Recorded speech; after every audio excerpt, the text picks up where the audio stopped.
మీ జాతకంలో కనుక ఇలా ఉంటే ఖచ్చితంగా లేట్ మ్యారేజ్ అవుతుంది.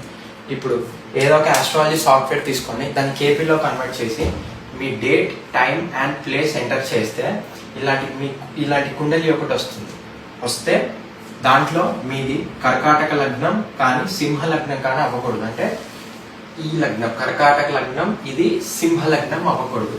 అలా ఉంటే 95% లేట్ మ్యారేజ్ అవుతుంది.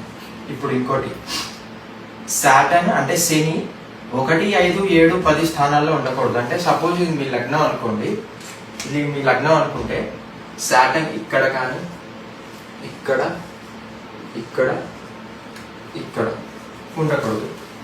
ఇలా ఉంటే మళ్ళీ 95% లేట్ మ్యారేజ్ అవుతుంది. ఇప్పుడు శని 7th లార్డ్ స్టార్ లో ఉండకూడదు. అంటే సపోజ్ ఇది మీ లగ్నం అనుకుంటే ఇది సెవెంత్ స్థానం అవుతుంది, అంటే 7వ స్థానం అవుతుంది. 7వ స్థానం అవుతే 7వ స్థానానికి అధిపతి శుక్రుడు. అంటే ఇప్పుడు ఈ శని శుక్రుడు నక్షత్రంలో ఉండకూడదు. ఉంటే 95% మళ్ళీ లేట్ మ్యారేజ్ అవుతుంది. ఇప్పుడు సాటర్న్ 7వ స్థాన అధిపతితో కంజంక్షన్ లో ఉండకూడదు, అంటే యుతిలో ఉండకూడదు. అంటే ఇప్పుడు ఇక్కడ సపోజ్ ఈ లగ్నంలో చూసుకుంటే 7వ స్థానాధిపతి శుక్రుడు. ఇప్పుడు ఈ శుక్రుడితో శని కంజంక్షన్ లో ఉండకూడదు, అంటే పక్కనే ఉండకూడదు.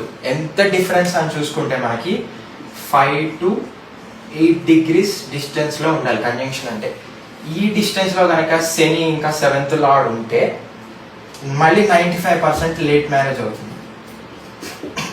ఇప్పుడు ఇక్కడ చూసుకుంటే 95% నేను ఎందుకు అన్నాను అంటే మిగిలిన 5% మిగతా 8 గ్రహాల మీద డిపెండ్ అయ్యి ఉంటుంది.